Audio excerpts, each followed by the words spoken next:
Guys, how you doing? How you doing?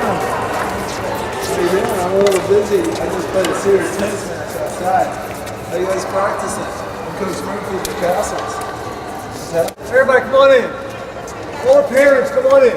Everybody come on in. So, I'm Jack Schore. Hey, Jack. We're good to have everybody out here. This guy was 14 years old. His mom brought him to Washington to practice with us. He slept on my couch. I never thought that I would be having a 14-year-old who was the French Open champion, who was a great coach, and probably one of the top 2 or 3 ambassadors. I put him, Billie Jean King and Murphy Jensen, 2 best ambassadors for tennis in the world today. Okay? The 2 best. So it's personally my great appreciation for Murphy to have him here, and I'm proud to say that he's here, and he would love to speak to you guys. Murphy Jensen. Hey guys, how you doing? Great! That's what I'm talking about. I guess this is the #1 group at the TennisPlex. And I was outside, I said, how you doing? They're like, you know, you should be great. You get to play the great game of tennis. You know, I get the opportunity today not only to play the game of tennis, but I get the opportunity to coach the game of tennis. Has anyone ever heard of Venus and Serena Williams? Well, I get to coach the Williams sisters in world team tennis. Has anyone heard of the Washington Castles? What do you know about the Washington Castles? Are they any good? How good are they? Well, they're pretty good. Well, I have a philosophy. If we win, it's because of the coach. If we lose, it's the player's fault. But we've got a great, great team. In the last 4 out of 5 years, the Washington Castles have won the World Team Tennis Championships 4 out of 5 times. They have the longest winning streak in the history, not in tennis, in all of professional sports, with 34 consecutive victories. Yes! And how we did that was we had a culture. We set in place a culture that, as a team, tennis is a tricky sport, because usually you're playing as an individual, unless you're playing doubles, right? But in world team tennis, you're playing as a team. In our culture, we tried to enhance or develop was a culture that protected one another, played for one another, played for the tennis fans. Now, I'll tell you, what are you guys doing right now? Are you guys practicing? Yes. What's the most important ingredient to becoming a good tennis player? Eyes on the ball. Eyes on the ball, that is a good answer. It's focus, yeah? Consistency, absolutely. Accuracy, all good answers. But the most important component to becoming a good tennis player, yes? Is the toss on the serve. The toss on the serve, these are all great. These are all little pieces to the puzzle, right? The most important thing is to practice. Practice, practice, practice. Practice is everything in the game of tennis. And how you practice is even more important. It's not what you practice, it's how you practice.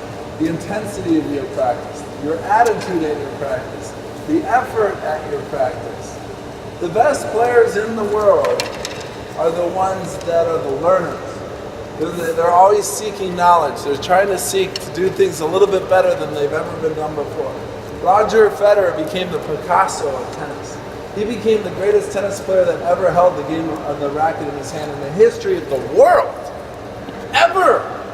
And that was his dream, to be the best tennis player that has ever picked up a tennis racket in the history of the world. That's a pretty big goal, right? How do you think he got there?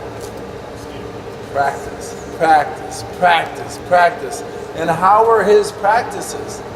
Pete used to tell me, I love to compete. He loved competition. Compete, compete, compete. But he didn't look at competition as against like Roger against Rafa.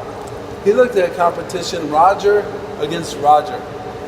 Roger looked at competition that every single day since the time he was 5 years old, he sought to be the best player in the history of the game. He sought to be the best he could possibly be every single day. Now that attitude may have taken him to be a good high school player, to be a good college player. But he seeks that in every area of his life. He seeks to be the best human being every single day. He seeks to be the best husband and father every single day. Think about that. That takes some effort, and that takes a good attitude, right? And I challenge you to be the best tennis players and the best kids you can absolutely possibly be. And how do you do that? Well, number one, practice, right? And you make sure you thank your teachers and your coaches and your parents and your mentors. There's no greater gift in the world than the gift of opportunity. And if you're standing here today, you've been given an amazing gift. You've been given the opportunity to become tennis players today. Just today. And what you do today or tomorrow and the next day. You don't want to play today's tennis game. You want to play tomorrow's tennis game. Roger Federer was thinking 50. He's like Steve Jobs. Steve Jobs was a computer guy, right? And the world said, hey, are you worried about this iPhone? You know, they asked BlackBerry, are you worried about Apple computers making an iPhone? And BlackBerry says, no, they're a computer company. We don't need to worry about them. Where's BlackBerry today? How many people have an iPhone around here? They changed the world. Roger Federer changed the world. And what you learn on the tennis court is going to apply to your life. You know, tennis is all about solving problems. And the better you are in the classroom, the better you're going to be on a tennis court. Because the tennis court is a classroom. If you're running around like a maniac on the tennis court, do you think you're going to have good focus and you think you're going to improve? No. You're going to get bad grades, right? If you have bad grades on the tennis court, why are you going to have good grades on the classroom? They all work together. Be the absolute best you can possibly be at everything you do. Who wants to do that? Right? Who wants to be like change the world and make history in your life? It's pretty cool, right? Our family dream, growing up on the Christmas tree farm in northern Michigan, was just to play tennis. The next thing you know, my brother and I are winning the French Open as a family. It was unbelievable. And we had no indoor tennis courts. We had to shovel the snow off the tennis court. But for me, playing tennis was not a right. It was a privilege. If you get an opportunity like you have today to play tennis, you got parents that are supporting you and coaches that believe in you, this is a privilege to play tennis. Take advantage of this beautiful privilege. Enjoy your Sunday. Be the best you can be, right? Any questions? None? Coach, I have a question for you. Actually, I have a surprise for you. They're gonna give you a tip for your team, to coach your team. A tip for the team? Yes, sir. I need it. Okay, which one is the 5 elements that can extract a good tennis player? First one, consistency. Second one, Placement. placement. Third one, Power. Yes. depth. Fourth one, speed. And the last one, power. No, it's always last. Power is the last one. Consistency is the key. Consistency wins. You know what I tell Serena Williams? I tell her, number one, if you win tonight, I'll take you to McDonald's. She says, that's it? I go, that's all I can afford. But honestly, we keep it really simple on the tennis court. This game belongs to the players that put the ball over the net and in the court one more time than their opponent. When we were trying to break the record, Venus Williams was playing the final match against Coco Vanderway. She's down match points. She was really, really nervous. And you know how she played? Was she going for winners and aiming for the lines? No, man. She was just putting the ball over. She was just like making sure she didn't miss. And then to be good at this, you have to be consistent. But not just consistent with your play. Be consistent with your practice. You got to show up every day. What time does practice start for you guys usually? 2 o'clock, 3 o'clock? 2 o'clock. 2 o'clock practice starts? In my world, practice starts at 1:45. I'm there early. I'm stretching out. I'm getting ready. I'm making sure my grip is right. I'm practicing some serves. What time does practice end for everybody? 4 o'clock? For me, it would be 4:30. I'm going to stay a little longer, serve some balls. See if the coaches can help me with whatever I'm struggling with. Right? Think about that.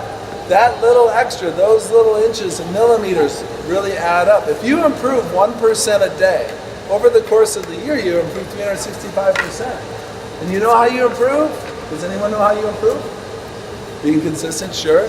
You know how you improve? By giving it 100%. If you only give me a 50% effort, you don't get a 50% return.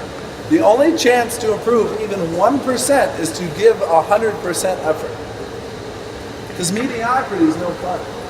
Personal greatness and extreme achievement, that's where life gets interesting. Jack Schore, I'm sleeping on his couch when I'm 14 years old because he gave me an opportunity. He saw my brother and I at a tournament, and I'm from Michigan. I would fly here because he had better players and better competition for me. And he says, hey man, you can sleep on my couch. And then he didn't realize, he says, Murphy, I'm at the club.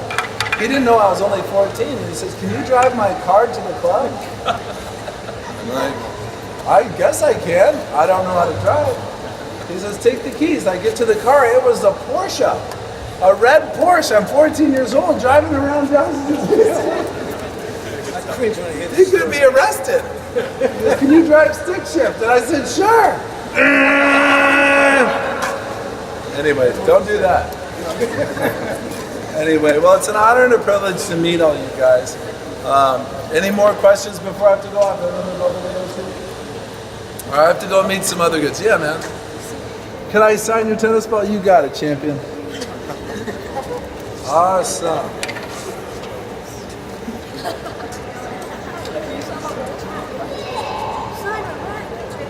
93 French Open champion.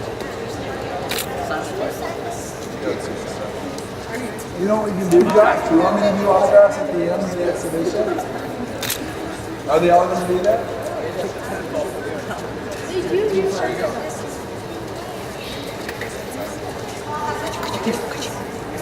Everybody, here's your autographs at the end, okay? Thank you, everybody. Coach, can I have a picture with all the kids?